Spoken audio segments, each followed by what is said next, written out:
I've always been a dreamer, looking to the future, to what might be, the type of life I'd like to one day live. It is easy to get caught up in what could be and miss out on what's happening right now. But in getting from point A to point B, whether you're a student just learning how to draw and want to one day create the paintings of your dreams, or if you're simply not in the place you'd like to be in your life and you're dreaming about what improvements you could one day work towards, there is a lot to be said about the everyday mundane moments that get you to where you want to go. I've found that this is where the best living happens, and it is the stuff I feel most nostalgic about after reaching a goal. Instead of just dragging myself through daily responsibilities, waiting for the weekend to finally relax and enjoy life, I've found that by celebrating ordinary quiet moments, I end up finding the majority of my inspiration from these seemingly mundane daily tasks. I'm not just painting when I'm at the easel with brush in hand. I'm also painting when I'm getting dressed in the morning, when I'm cooking a meal, washing the dishes, or when I'm at my job. I'm painting when I'm running errands or listening to someone talk about their interests, because it's all relevant. I'm not always in the right mindset while cooking, for instance, but most of the time cooking is more relaxing than it is draining. When I let it, it has become a way to wind down at the end of a long day. I'm usually alone, and the quiet act of chopping vegetables and going through the familiar motions and rituals hits a primordial nerve. It is a connection to my ancestors, to the loved ones I've lost, but who live on through their recipes. In times when I haven't felt inspired or couldn't land on something to paint, those were the times when I was too caught up in my head and not paying attention to real life happening before me. Real concrete things to be grateful for.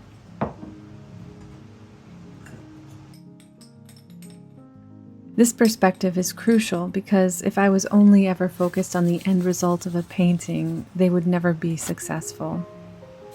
I have to be in love with the craft of painting and the problem solving involved with each brushstroke I put down. I have to understand that I will fail, that it is better to make 10 failed paintings than one good one. In making the paintings for this video, I started over twice to end up with a final one at the end, as you will see. It might seem frustrating to have to do this, but if I look at it differently, I now have the experience of starting and finishing 3 paintings instead of just one.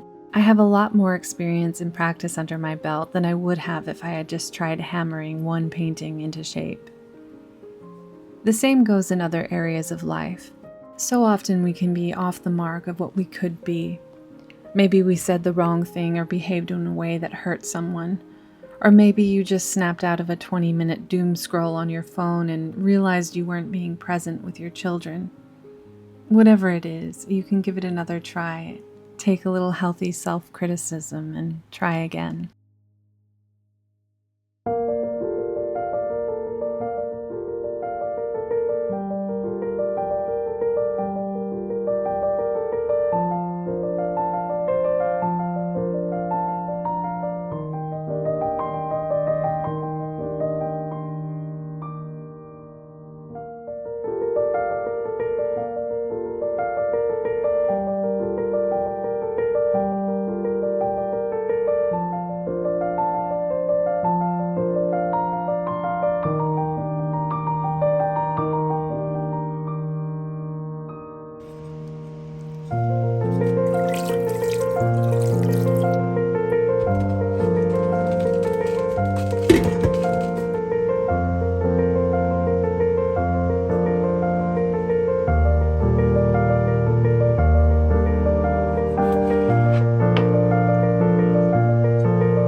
So just a couple of weeks ago, I was here cutting these grape leaves to make dolmas.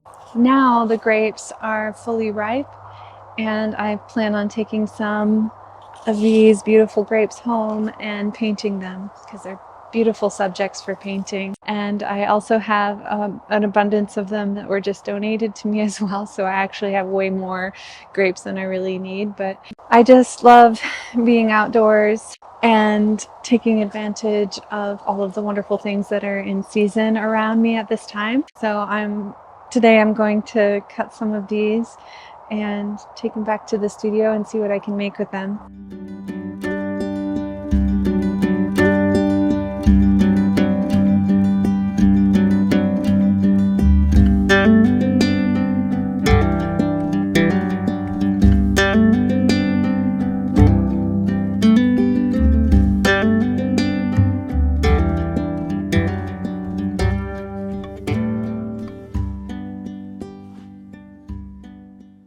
Can I sit here?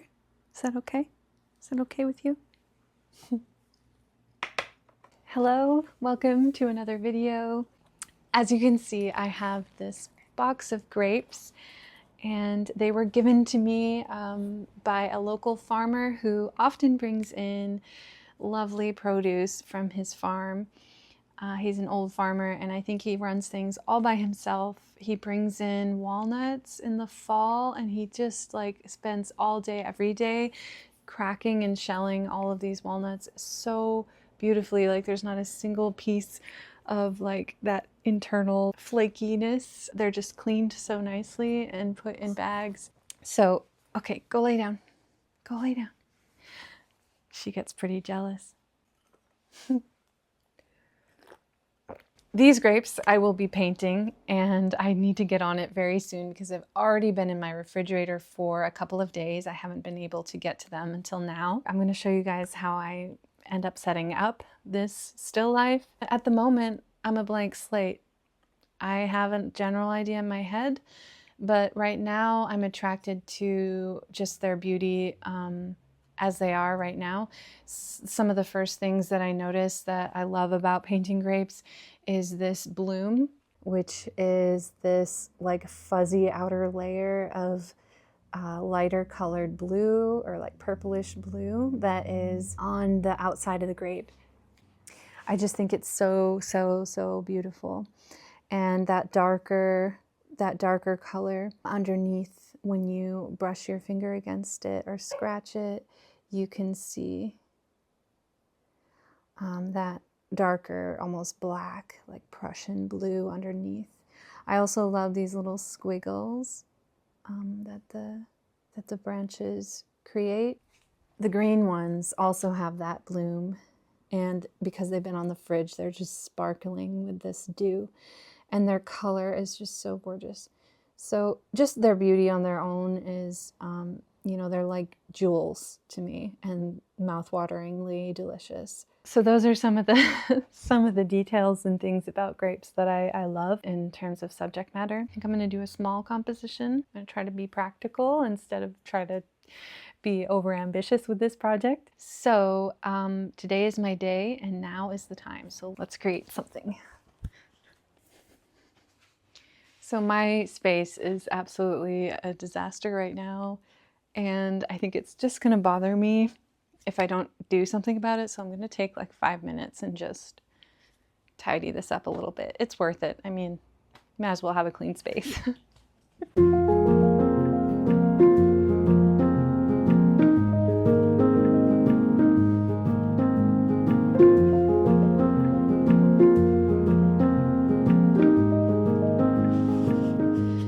Okay, so I have a clean space. Or cleaner. I think that's enough procrastination for now. This is where I play. I take the subjects that I have and I look at the setting that I have available to put them in, and I play around with the light, because all this is really, painting is always just about the light source itself on objects. That's all it is. Of course, there's a lot more to it than that in terms of meaning, but to a painter, in the very beginning, it is about the light and the subject. So typically, and I've painted grapes before, hanging them is always nice. But also maybe laying them down might be nice. I kind of like that. I just consistently love this marble background with a lot of the things that I paint. I also can like drape different kinds of fabric on top over this like little rail that I have here. But I'm gonna go get some things that I've kind of had in the back of my mind that I've seen in other old master paintings. Like I think a Chardin painting had this. So I have something similar, so I'm gonna go get it. And again, I'm gonna try to keep this simple, but just for the sake of satisfying my curiosity, I am going to place this here.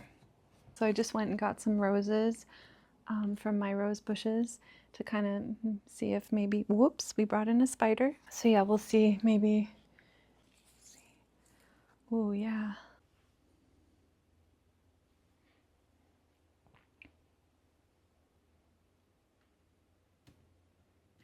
I love when they're like hanging over the side too. Let's see. Oh, that's nice. Squiggles make me happy. Let's see. Oh, that's so cool. I can hear Yulin right now. He's moving rocks around in the creek.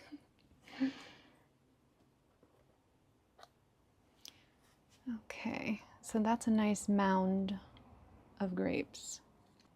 Okay, I'm going to take this one down.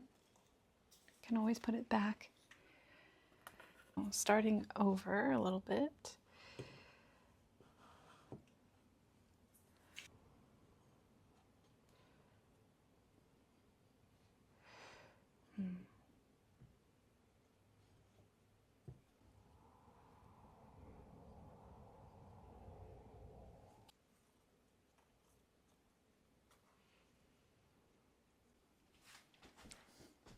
This is what I ended up with. I'm really excited about it. I think it's beautiful. But I need to keep that rose alive. So one of my methods of doing that is to take a really wet blob of paper towel and some saran wrap, plastic wrap, and then I'll take the flower and put it in here.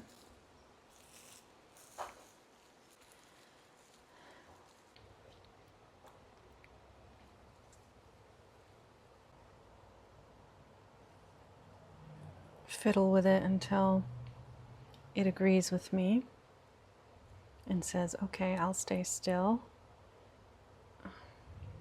But like all models, they do have to breathe. Okay. Okay, so now the rose will stay alive a little bit longer.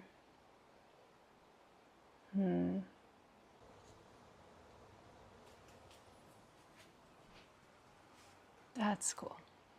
Okay, so after all of that, I have my paints ready and everything set up, and now I'm ready to paint. I'm really excited to get started now, so let's go.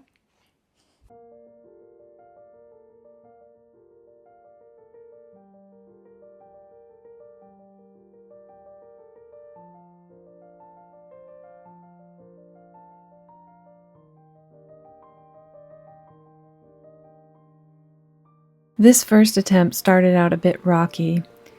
I was struggling with the drawing and it just wasn't working out. I felt a bit defeated at this point, but I decided to challenge myself by starting over on a new canvas and giving myself a time limit of 3 hours to complete a study.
After a good night's rest and having had 2 starts under my belt, I decided to put the original composition with the basket back up there, and it all clicked into place for me.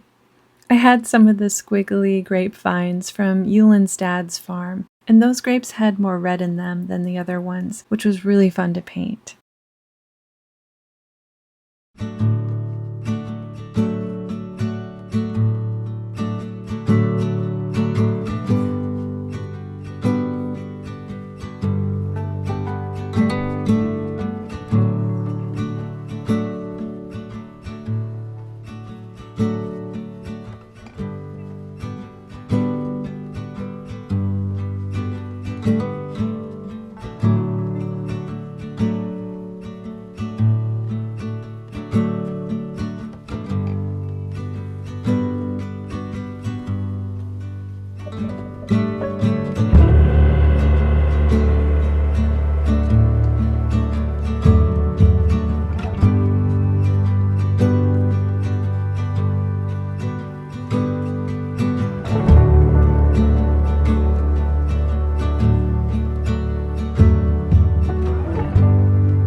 Come back next episode to see the final result of this painting, and you can find the recipe for the dolmas I made below.